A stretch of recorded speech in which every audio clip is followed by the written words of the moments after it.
कंवारी ननद। अंजलि की उम्र लगभग 30 साल हो चुकी थी। वो एक स्कूल में टीचर की जॉब करती थी। अंजलि के घर में उसकी माँ के अलावा उसका छोटा भाई और भाभी भी रहा करते थे। 30 साल की उम्र होने के बाद भी अंजलि की अब तक शादी नहीं हुई थी। इस बात को लेकर अंजलि की माँ रुक्मिणी देवी काफी परेशान रहा करती थी। माँ, मैं स्कूल जा रही हूँ, जरा मेरा टिफिन तो दे दीजिए।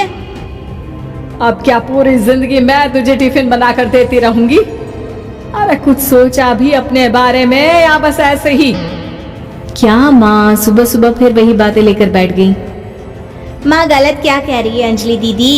इतनी उम्र हो चुकी है आपकी, माँ कब तक आपकी सेवा करती रहेंगी? भाभी, मैंने माँ को कब कहा कि मेरी सेवा करो? वैसे भी अपना टिफिन मैं खुद तैयार कर लेती हूँ, बस टेबल से उठाकर देने को ही तो कहा था। वैसे अंजलि दीदी, देखा जाए तो टिफिन उठाकर देने की उम्र तो आपकी है। आपका अपना घर परिवार बच्चे होते तो ये जिम्मेदारी आज आप पूरी कर रही होती। एक बात मेरी समझ में नहीं आती, अगर मेरी शादी नहीं हुई तो इसमें मेरी क्या गलती है? और तुम सब लोग मेरे पीछे क्यों पड़े रहते हो? अरे कुछ कहना क्या पीछे पड़े रहना होता है? अपने छोटे भाई को देख, तुझसे 3 साल छोटा है लेकिन 2-2 बच्चे खेल रहे हैं आंगन में। मुझे आप लोगों की कोई बात नहीं सुननी, जा रही हूँ मैं। और आप में से किसी को मेरा कोई काम करने की जरूरत नहीं है, मैं खुद संभाल लूंगी। इतना कहकर अंजलि वहां से चली जाती है। शाम को जब अंजलि अपने स्कूल से लौटकर घर वापस आती है तो उसने देखा कि पड़ोस वाली निर्मला चाची वहां पर बैठी हुई थी। क्या बात है अंजलि बिटिया, नौकरी करके वापस आ गई? जी चाची जी, कैसी हैं आप? मैं तो ठीक हूँ बेटा, तुम बताओ शादी के बारे में कुछ सोचा या नहीं? अरे रहने दीजिए ना, इससे तो शादी की बात करना ही बेकार है। कुछ भी कहो तो गुस्सा करती है, बात बात पर आंखें दिखाती है। माँ, आप ऐसा क्यों कह रही है? मैंने कब आप पर गुस्सा किया? अरे अंजलि बेटा, तुम्हारी माँ ठीक ही तो कहती है। 30 की होने आई हो, अब तुम्हें भी शादी वादी कर लेनी चाहिए। चाची जी, आप तो ऐसे कह रही हैं जैसे शादी करने से मैंने मना किया हो। रहने दीजिए निर्मला चाची, हमारी अंजलि दीदी को अभी तक उनकी पसंद का दूल्हा नहीं मिला ना, इसीलिए वो शादी नहीं कर रही। भाभी, ऐसी कोई बात नहीं है। अरे तो फिर क्या बात है? तुम्हारी माँ ने तुम्हारे लिए इतने रिश्ते ढूंढे लेकिन तुम्हें कोई पसंद ही नहीं आता। क्या है ना चाची जी, हमारी ननद रानी नौकरी जो करती है ऐसे ही थोड़ी ना किसी को पसंद कर लेंगी। अरे भाई, नौकरी का घमंड है तो बात अलग है, कोई और बात हो तो बताओ, कोई रास्ता निकाला जाए। नहीं नहीं चाची जी, कोई बात नहीं है, बस मुझे अभी तक अपनी पसंद का कोई मिला नहीं है। सुन लिया आपने, इस लड़की के तो पर निकल आए हैं और इतनी उम्र में अपनी पसंद का कोई मिलेगा भी नहीं इसे। माँ, आप मेरी शादी को लेकर हमेशा मुझे ताने क्यों मारती रहती हैं? अपनी माँ की बातें तो ताने लगती है। ताने हैं? बताओ, मैंने कुछ गलत कहा क्या? देखो, ये सब छोड़ो, मेरी दूर की बुआ का बेटा है, उसकी अभी शादी नहीं हुई है, उम्र होगी कोई 34-35 साल। आप कहें तो बात आगे बढ़ाऊं? अरे हाँ हाँ, क्यों नहीं, ये भी कोई पूछने की बात है। अरे जल्दी से लड़की को यहाँ बुला लो। माँ, आप मुझसे पूछे बिना मेरी शादी की बात करने जा रही हैं और मेरी उम्र 30 भी पूरी नहीं हुई है। निर्मला चाची कह रही है कि वो लड़का 35 साल का है। अंजलि दीदी, आपको क्या लगता है इस उम्र में कोई फिल्म का हीरो आएगा आपके लिए? देखिए, अब पसंद और नापसंद की बात तो रहने दीजिए, पसंद करने की उम्र तो आपकी निकल चुकी। अब तो जो भी मिले उसी से शादी कर लीजिए, इसी में भलाई है। तेरी भाभी बिल्कुल ठीक कह रही है। अब जैसा रिश्ता मिले उसके लिए हाँ कर देना, ताकि हम भी गंगा नहाए। ठीक है, चलिए मैं उस लड़के को कहती हूँ, वो कल ही अंजलि को देखने आ जाएगा। अगले दिन निर्मला चाची के दूर का रिश्तेदार अंजलि को देखने उसके घर आता है। उसका नाम था अजय। अंजलि जी, तो आप नौकरी करती हैं, वो भी स्कूल में? जी हाँ, मैं स्कूल में टीचर हूँ। हमारी बेटी बहुत होशियार है।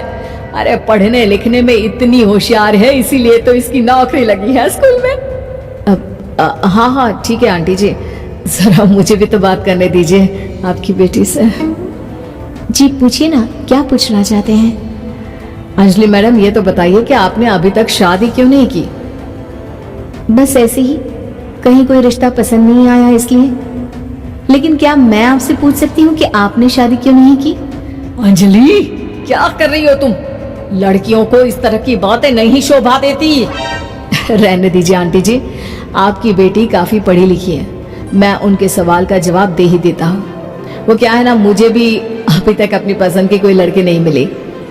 अच्छा अच्छा, कोई बात नहीं। वैसे आपकी तनख्वाह कितनी है? कितना कमा लेती है महीने का?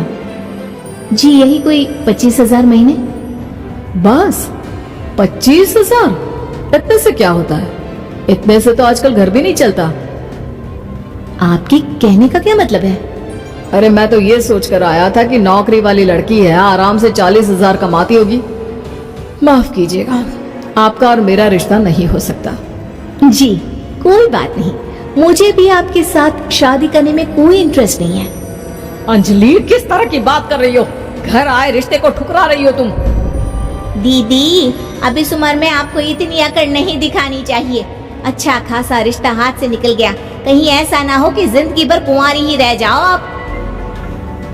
कुछ दिन और ऐसे ही निकल जाते हैं और अंजलि की शादी कभी नहीं होती। अंजलि के परिवार वाले बिंदास उसे ताने मारते रहते हैं, लेकिन अंजलि एक बड़ी नौकरी की तैयारी करती है और उसमें सिलेक्ट होने के बाद अंजलि को एक बहुत बड़ी नौकरी मिल जाती है। अब तो दीदी के नखरे और भी ज्यादा बढ़ जाएंगे भाई। अब तो इतनी बड़ी नौकरी जो लगी है, अब इनकी शादी होने से रही। माँ, मुझे नौकरी के लिए दूसरे शहर जाना पड़ेगा। आप जानती हैं ये बहुत बड़ी जॉब है और इसमें पैसे भी बहुत ज्यादा मिलेंगे। अच्छा, कितने पैसे मिलेंगे बेटा? माँ, मुझे हर महीने 90,000 सैलरी मिलेगी। क्या? अरे वाह वाह, ये तो बहुत अच्छी बात है। लेकिन फायदा क्या? कितने भी पैसे मिले, शादी तो हुई नहीं ना तुम्हारी। अंजलि नौकरी करने के लिए दूसरे शहर में चली जाती है और जब कुछ महीनों के बाद वो वापस घर आती है तो उसे अपने पति के साथ देखकर उसके घर वाले हैरान रह जाते हैं। अरे अंजलि, तूने शादी कर ली और हमें बताया तक नहीं। और दामाद जी करते क्या हैं? इतनी बड़ी कार है उनकी। माँ, मैं आपको सब कुछ बताना चाहती थी, लेकिन आप सबके ताने सुनकर बहुत दुखी हो गई थी और इसलिए मैंने अपनी पसंद से शादी कर ली। मेरे पति मेरे साथ ही ऑफिस में नौकरी करते हैं और बहुत बड़े अफसर हैं। और एक बात बताऊं माँ, आज मैं बहुत खुश हूँ। उम्मीद है कि आपको हमारी ये कहानी पसंद आई होगी। कृपया हमारे चैनल को सब्सक्राइब करें और सभी अपडेट्स के लिए बेल आइकन जरूर क्लिक करें। और हाँ, वीडियो लाइक और शेयर करना मत भूलिएगा। Bye bye.